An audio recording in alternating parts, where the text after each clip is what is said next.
Good morning, my juniors. I hope everything is going well. There might be a senior or two on here too if they didn't qualify for Spurs. So we're going to look at one more little unit here in Conics, and then that's going to be it. Thursday, you'll have a little activity to do on Desmos. So we're going to work through two examples here. For the homework assignment, I think there's 3 or 4 problems to work on my lab math. So that's it for today, okay? So here's what we're going to talk about really quickly. Back when we first started talking about hyperbolas, we talked about the definition of them. And we said that a hyperbola is made of all the points, the difference of whose distances from the two foci is always constant. So what we said was, pick this point right here, this xy. And we said if you find the distance between them, so this big D2 and this big D1, and you subtracted them, that difference was always going to be the same. Okay, so what we saw here, zoom out here, for example, say this D1 in red was, the new thing I want to show you is this. So say this first distance was 6, right? Now the D2 is longer, but we know that D2 is going to be made up of a little bit of D1, right? So whatever D1 is, say the D2 is made up of the distance D1, which is 6, and then a little bit more. Maybe it's 2, right? So actually, let's make it 4, just for easy sake. All right, so say it's 4. So if you did D1 minus D2, actually, let's flip that. Well, the absolute value of it, because when you subtract, you don't want a negative, but let's do it so where it makes more sense. D2, which is the bigger distance, minus D1, you'll get 4 every time, right? Because the total distance here is 10, minus this distance here, which is 6, gives you 4. So what I'm trying to show you here with this color coding is that the longer distance here will always have the smaller distance in it.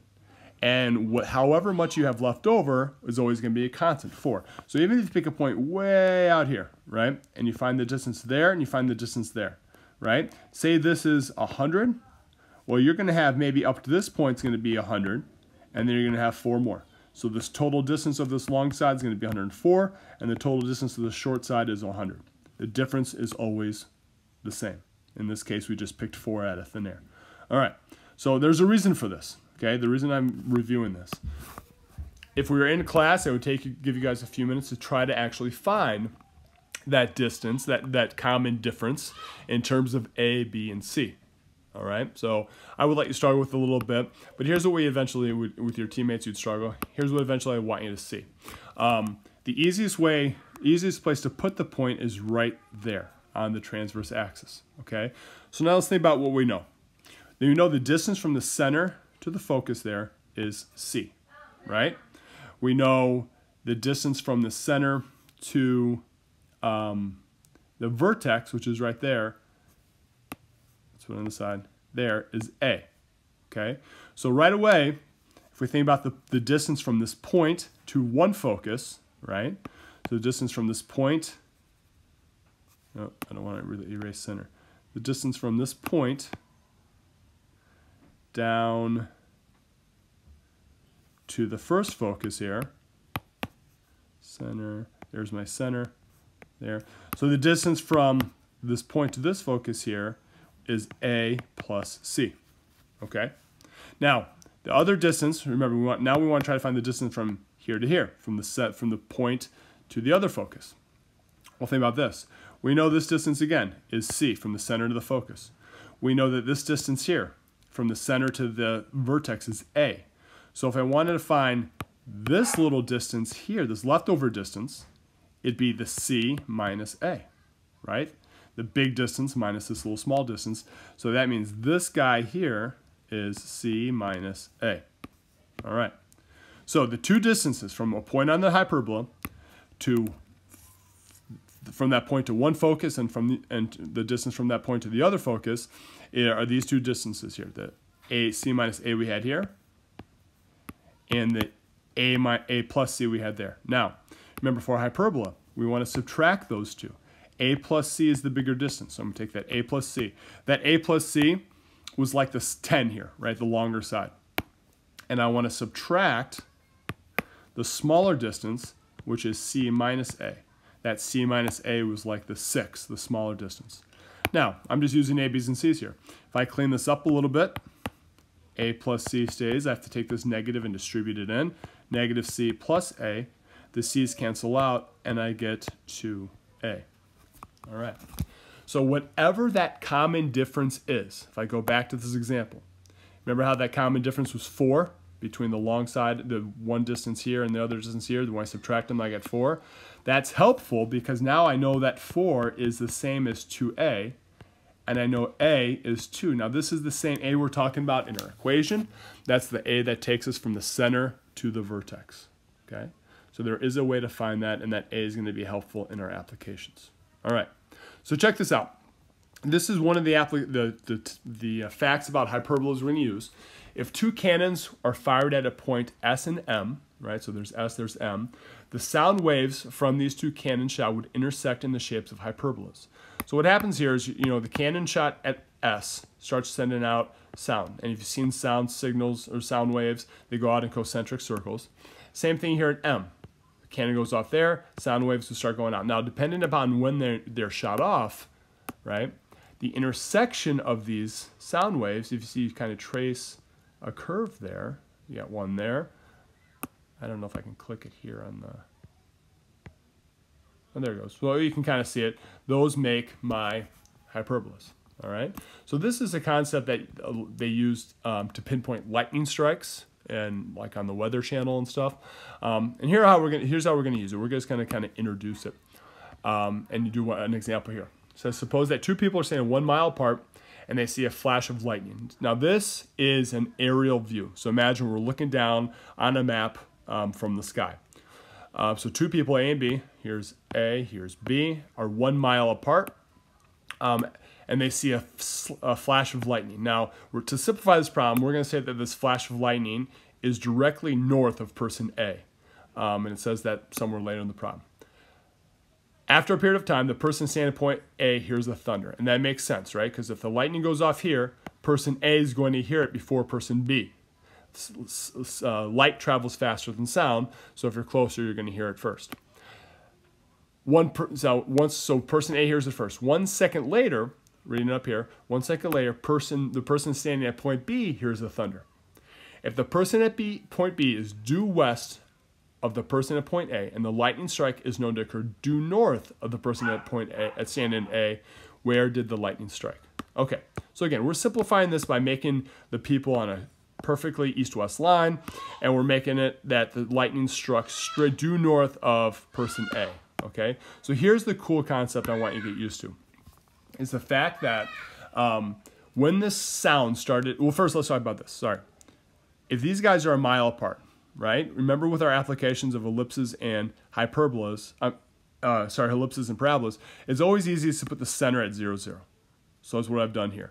1 mile is 5,280 feet, right? So you might need that in the homework.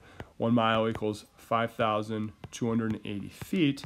So using that fact, I was able to split up A and B with positive 2,640 and negative 2,640, right? Because they're 1 mile, divide that by 2, you go 2,2640 each way. Okay, now, once this lightning struck, imagine that sound wave, concentric circles coming out, coming out, coming out. At one point here, maybe, they hit person A, okay? So look at the distance it took to travel there. Right, whatever that sound wave, however far away that was from person A, it traveled this sound wave right there, okay? Now, we know that that distance the sound traveled, mark it here. We know that distance was 1 second, right? We know for sure that that was 1 second. I'm sorry. No, we don't know that. Scratch what I said, sorry. We don't know how long that took. We just know that it was a period of time. Whatever the time was it took for that sound to get to person A, okay? Now, here's what's cool. Remember, this is a concentric circle, right? So the sound wave went there. We also know that same distance, the sound traveled that same distance this way, right? On its way to person B, okay? So what we know, right now the sound wave hit person A, and is still traveling to person B. This is the 1 second. Now, from here, it took 1 more second to hit person B, right? From here, from starting there, after person A heard it, took one more second to get to person B. All right. So now look at that picture. You got the blue small distance, right? You got the red distance, that's the difference between them. So if you take this big distance here and this distance here and you subtract them, you're going to get 1 second. It's the exact same thing we did back here, right? You got the big distance and the small distance. We subtract them. Hyperbolas say you'll always get the same difference. Here it was 4. Here, when we subtract the big distance and the small distance, it's going to be 1 second. Now, here's an important hint. 1 second is 1,100 feet. So that means in that 1 second, the sound wave traveled 1,100 feet further to get to person B than it did to get to person A. Okay. Now again, we're making it the numbers easy here. 1 second, it's usually not a second, but once you come up with this function or this equation, you could maybe have a program that could plug in any time difference and figure out where this lightning strike is. Okay, so here's what we know. From what we learned before, we know that difference between the two distances, the difference between this distance and this distance, because look, that lightning strike is a point on the hyperbola, right? The difference between those two distances is my 2a. And in this case, that 2a equals 1,100 feet. And that's the key to unlock the a value. That means my a value for this problem is 550. Now, remember, for the equation, and that's eventually what we have to find here, because look what we know. We're trying to find where the lightning struck occurred, right? We know it was due north of person A. So the one thing we know here is that the lightning strike had an x value of 2,640. Okay, so this is going to sound familiar from our parabola and ellipse equations. I know the x value is 2,640. I'm trying to find the y value. In order to do that, I need an equation. Okay, so I'm on my way. I know a is 550. I know my c value, because that's a different distance from the center to my focus, and that's where these A and B are. They're at the two foci. So my C value is 2,640. And now I can do the same exact math I've been doing in my other hyperbolas to find the B, right? So C squared is 2640, all that squared, equals A squared, which is 550 squared, plus B squared. And if you clean that up, rearrange that a little bit, you get a B squared value of 6,667,100. All right, it's a pretty big number there. Let's put together our equation. So because we made the center of this hyperbola 0, 0, that's kind of nice. I know it's going to be x squared. And I know it's x squared because it's a horizontal transverse axis. This is opening left and right. X squared first minus a y squared. I know it's going to equal 1. Okay. Now my a squared value, my a was 550. So I'm putting an a squared here underneath the x's, 550 squared. Underneath my y's, I'm putting my b squared. So 6,667,100. And now I have an equation. I'm trying to find the y value when x equals 2,640. So I go plug this in. Now, this is going to be a lot of work on the calculator. I don't need to see a ton of work. Obviously, you're going to be doing this on the MyLab Math, so to show me a ton.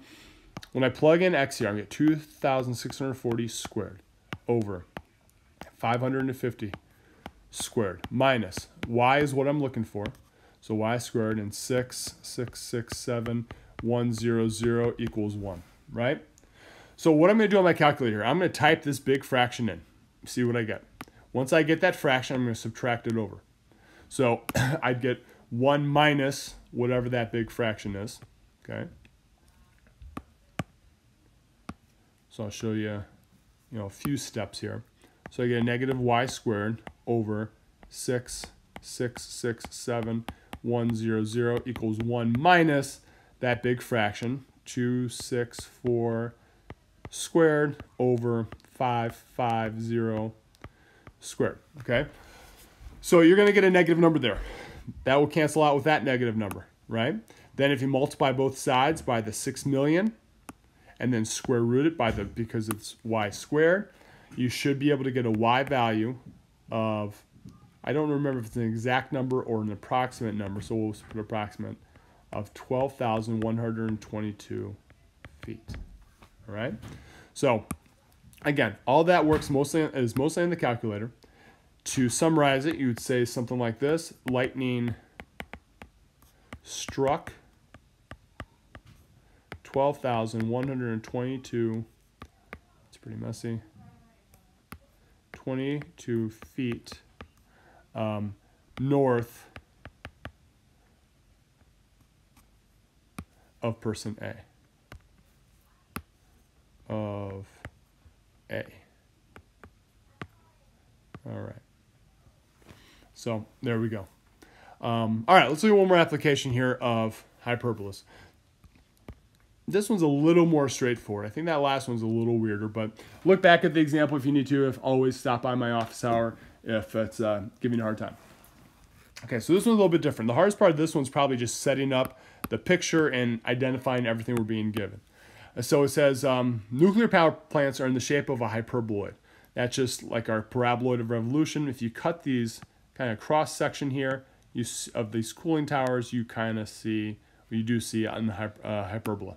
All right, so that's what this is, the cross section of it. Well, this is the ground down here, right?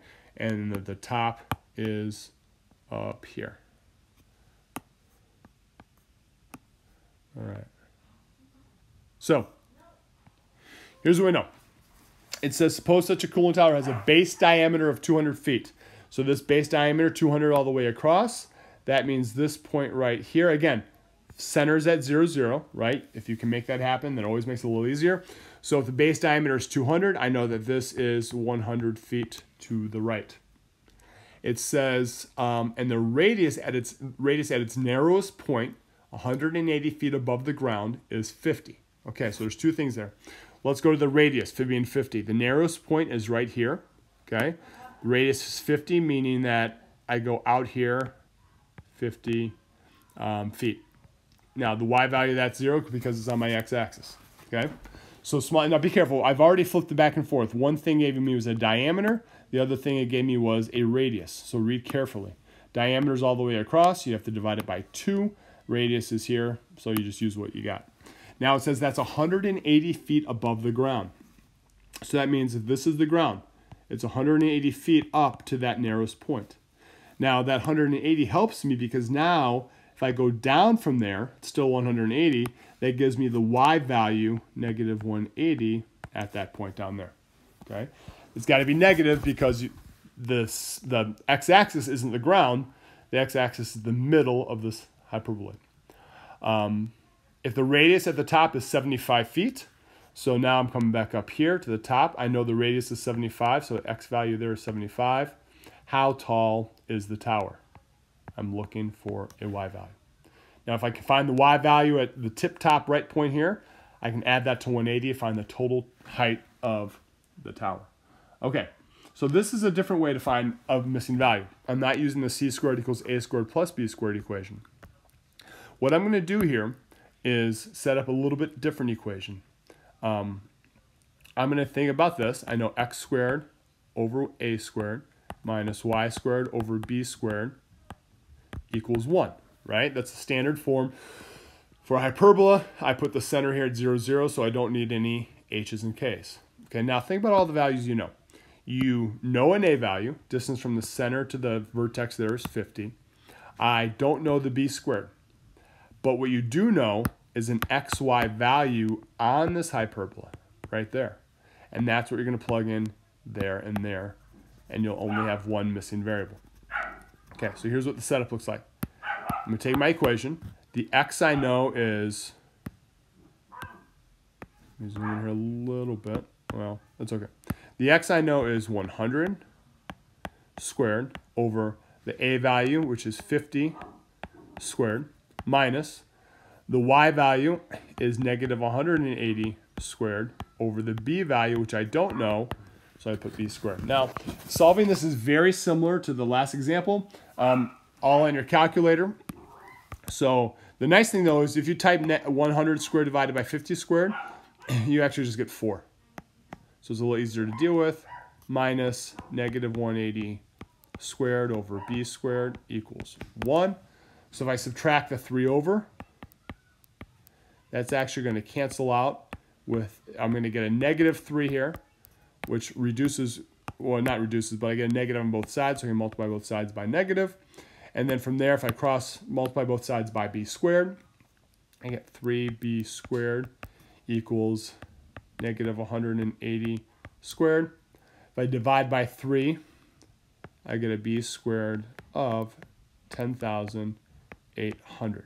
Now, I didn't square root it because I don't need the b right now. I just need the b squared so that I can finish the equation. Remember, my goal is, given 75 is x, to find the y value.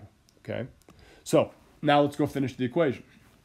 And the equation for this guy is, we know it's x squared, no h because I put the center at 0, 0. The a value is 50 minus the y squared over the value we just found, 10,800 equals 1. Right? Now, just like the last problem, I want to know the height when x equals 75. So this is the same that we just did. Plug 75 in for x over 50 squared minus y squared over 10,800 equals 1. And this would be a good time to pause the video, see if you can follow the same procedures as before to find your y value. Again, all in the calculator. Take this big ugly fraction, subtract it over, multiply both sides, and you should be able to, trying to get back, should be able to find your y. So y value here would be approximately 116.2. Now don't stop there. Remember what the question is asking. It wants the total height of the tower. 116.2 is only this height here. Right? That's 116.2. So to find the total height, I have to take that height, I have to add the 180 we already knew, gives me a total height